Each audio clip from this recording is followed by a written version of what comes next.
नमस्कार, मैं हूं आपके साथ वैशाली और आप देख रहे हैं अनंत टीवी लाइव। आइए बढ़ते हैं खबरों की ओर। रेखा गुप्ता दिल्ली की मुख्यमंत्री गंभीर और दृढ़ चेहरे के साथ पोडियम पर खड़ी हैं। उनके पीछे राष्ट्रीय ध्वज और दिल्ली सरकार का प्रतीक है। मीडियाकर्मी कैमरे और माइक्रोफोन के साथ आगे झुके हुए हैं। फ्लैश बल्बों की चमक और कैमरों की क्लिकिंग की आवाजें गूंज रही हैं। रेखा गुप्ता गहरी सांस लेते हुए स्पष्ट और शक्तिशाली स्वर में, आज मैं यहाँ एक महत्वपूर्ण क्षण पर बोलने के लिए खड़ी हूँ। ये क्षण न केवल दिल्ली के लिए बल्कि हमारे पूरे देश के लिए गर्व और सम्मान का क्षण है। मैं हमारी सेनाओं और माननीय प्रधानमंत्री नरेंद्र मोदी जी का हृदय से साधुवाद करती हूँ। उनकी निर्णायक शक्ति और अटूट संकल्प ने आज देश के 140 करोड़ भारतीयों को एक अद्वितीय सम्मान दिलाया है। एक पल का विराम, कमरा शांत हो जाता है। केवल कैमरों की हल्की क्लिकिंग सुनाई देती है। रेखा गुप्ता आवाज में भावुकता जोड़ते हुए, आज पूरे भारत में एक संतोष की अनुभूति महसूस की जा रही है। एक ऐसी अनुभूति जो हमारे दिलों को गर्व से भर देती है। यह अनुभूति हमें यह विश्वास दिलाती है कि अगर कोई भारत को किसी भी प्रकार की चुनौती देने का साहस करता है तो उसे हमारी शक्ति को दृढ़ता का सामना करना पड़ेगा। वो एक क्षण के लिए रुकती है, कमरे में मौजूद पत्रकारों और दर्शकों के चेहरे को देखती है। रेखा गुप्ता आवाज में दृढ़ता लाते हुए, यह केवल एक सैन्य कार्रवाई नहीं है, यह हमारे देश की एकता और अखंडता का प्रतीक है।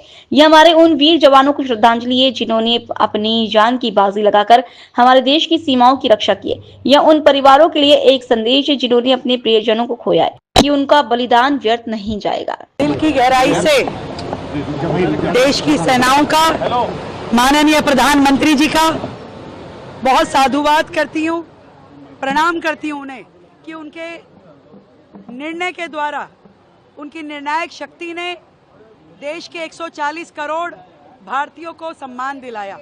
और उन सभी मेरी बहनों की ओर से जिनका सुहाग वहाँ पे निर्मम उसकी हत्या कर दी गई आतंकवादियों के द्वारा, जो बेचारे निहत्थे थे, बेकसूर थे, उन आतंकवादियों ने उनको मार करके जो पूरे के पूरे देश में हम सब की आत्मा को झंझोड़ दिया था।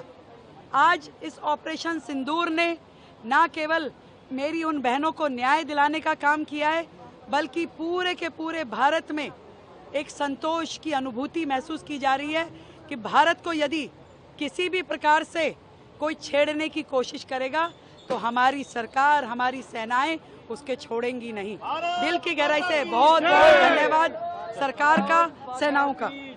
फिलहाल के लिए इस खबर में इतना ही। बने रहे अनंत टीवी लाइव के साथ। नमस्कार।